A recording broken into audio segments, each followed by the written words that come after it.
गया है। लश्कर के टेररिस्ट से पाकिस्तान के मंत्री जाकर मिले हैं। राणा तनवीर हुसैन ने लश्कर कमांडर से माफी मांगी है। पाकिस्तान सरकार के खर्च पर कैंप बनवाने का वायदा किया है। तो वो जो हम इंफ्रास्ट्रक्चर को तोड़ रहे हैं, वो जो टेररिस्ट नेटवर्क को खत्म कर रहे हैं, शायद पाकिस्तान उसके लिए तैयार नहीं है। वो ऐसे नॉन स्टेट एक्टर नाम जरूर देता है, लेकिन पूरी फंडिंग पाकिस्तान की रहती है। सुनते हैं उन्होंने क्या कहा। आज यहाँ जो हम आए हैं वो इसलिए आए हैं कि उनकी हिदायत है कि हम बताएं उनको कि यहाँ जो नुकसान हुआ है, जिस तरह मस्जिद का हुआ है या दूसरी इमारत का हुआ है, वो हुकूमत जो है वज़ीर आज़म साहब और आर्मी चीफ सैयद आसम अली साहब जनरल साहब वो कहते हैं हम खुद इसको दोबारा रिकन्स्ट्रक्ट करेंगे। मैं आपको माफी और साथ ही उनकी जो फैमिली है जो शहीद हैं या जख्मी हैं उनको भी उनको पूरा लुक आफ्टर किया जाएगा, उनकी फैमिली को, बच्चों को।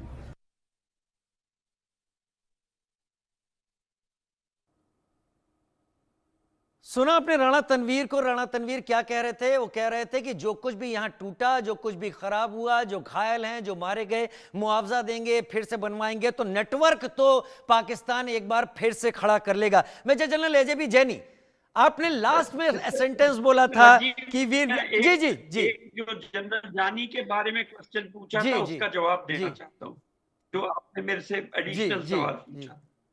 तो जो जनरल जानी ने बोला कि हमने बहुत जल्दी सीज फायर कर ली, उनका आई मीन निचोड़ यही था कि हम और आगे जा सकते थे।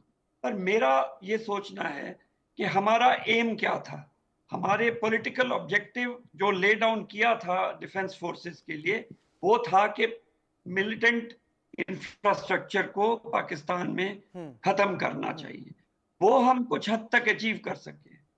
आगे हम उनको पाकिस्तान को खत्म कर सकते हैं या पीओके को ले सकते हैं। ठीक है। मुझे नहीं लगता कि जो अभी तक का फोर्स बैलेंस है, जो इक्विवेलेंस है हमारे दोनों देशों के बीच में, उसमें ऐसा संभव है कि हम पूरे पाकिस्तान को मैं अब मेजर जनरल एजेबी जैनी को बीच में ले आता हूं। मेजर जनरल एजेबी जैनी, आपको ऐसा क्यों लगता है, क्यों कहना पड़ा that we have lost a golden opportunity? Unmute कर लीजिए सर, अपने अनम्यूट कर ले। मेजर जनरल जैनी अपने को अनम्यूट कर ले सर। नहीं आवाज आ पा रही। ठीक है ठीक है, मैं ग्रुप कैप्टन ऑगस्टीन को बोलता हूं। ग्रुप कैप्टन ऑगस्टीन, इस बार एयरफोर्स ने लीड किया और एयरफोर्स ने ही पूरा जो जमीन पर जो वॉर की स्ट्रेटेजी थी उसे सेटअप किया और डिसाइड किया। फ्यूचर कोर्स ऑफ एक्शन जब होता है, आप एयरफोर्स को कहां देखते हैं? हालांकि पाकिस्तान बहुत सारे ऐसे दावे कर रहा है जिन दावों के लिए अभी तक वो हकीकत में कोई सबूत नहीं दे पाया है। सही तो तभी तो देखिए राजीव जी, दो चार चीजें मैं, आप मेरे को चंद मिनट दीजिए। मैं जी लगता है कुछ पैनल को भी यहाँ पे कंफ्यूजन है, तो वो भी दूर कर ही देता हूँ।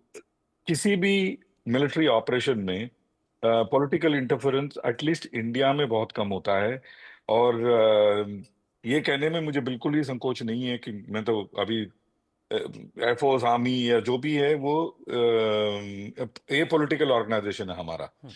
हमारा ऑर्गेनाइजेशन कभी भी पॉलिटिकल लीनिंग कभी रखा नहीं है। तो 2019 में मैं रिटायर हुआ हूं, तो पॉलिटिकल लीनिंग का सवाल ही नहीं होता है। दूसरी बात, कोई भी पॉलिटिकल पार्टी हो, वो किसी भी मिलिट्री ऑपरेशन में अपना सजेशन देने का या किसी भी दिशा या देने का सक्षम भी नहीं है। तो मैं बालाकोट का आर्किटेक्ट रहा हूं, मैं आपको बता रहा हूँ। राजनाथ सिंह जी थी, राज जी ही थे उस समय में भी।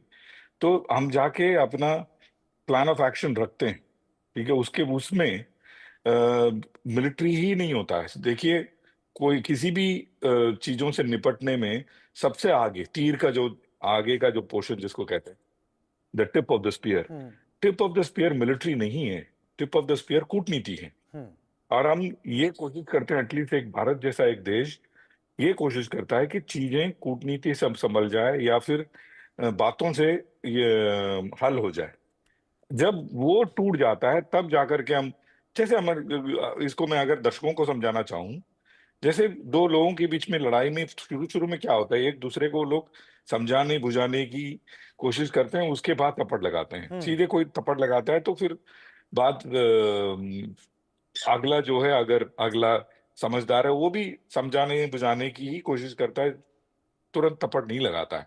उसी तरीके से जब हम अपना प्लान ऑफ एक्शन रखते हैं तो वो गो हेड दे देते हैं।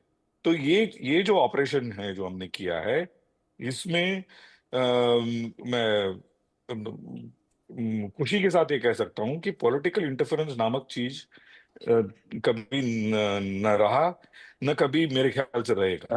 आप ये जो सीज फायर की बात करते हैं, आप ध्यान से सुनिएगा डीजीएमओ को। डीजीएमओ ने क्या बोला था, मैं बाहर था, मुझसे ये कहा गया कि आपसे आपका जो काउंटर पार्ट डीजीएमओ बात करना चाहते हैं। ये 3:30 बजे उनसे बात करने गए, और अंग्रेजी में वर्ड है ऑफ रैंप।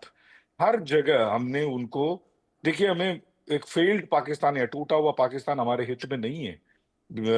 सूद साहब आपको बताएंगे, अगर फेल हो गया पाकिस्तान तो वहां से रिफ्यूजी क्राइसिस को हमें हैंडल करना मुश्किल हो जाएगा। सो हम फेल्ड पाकिस्तान चाहते भी नहीं थे। तो हमने सिर्फ टेरर इंफ्रास्ट्रक्चर को मारा, उसके बाद उनकी फौज इन्वॉल्व हुई, तो हमने फौज को और मैं अभी जो आज जो राजनाथ सिंह जी कह रहे हैं, आप मेरे पुराने ट्वीट पर उठा करके देखिए, अब मैंने भी एग्जैक्टली यही कहा है। ये ट्रेलर है, पिक्चर तो अभी बाकी है मेरे दोस्त, क्योंकि ये जो पिक्चर की जो हम बात कर रहे हैं वो राजनीतिक नहीं है, वो हमारा कैपेबिलिटी है। भारतीय वायुसेना, भारतीय सेना, इसकी कैपेबिलिटी है, वो है पिक्चर, ना कि कोई पॉलिटिकल कैपेबिलिटी ऑफ कोर्स है, बट वो दिशा और निर्देशन या फिर गो हेड देने तक ही सीमित है। उसके आगे जो करना है, फौज को करना है, वायुसेना को करना है। हम जहां तो से शुरू हुए ये थे सर, मैं माफी के साथ कह रहा हूं, जहां से शुरू हुए थे वहीं पर लाकर आपने रखा। आपने भी इस बात को माना कि पिक्चर अभी बाकी है, लेकिन किस फॉर्म में बाकी है ये वाकई मैं भी चाहता हूं कि एक सरप्राइज रहे।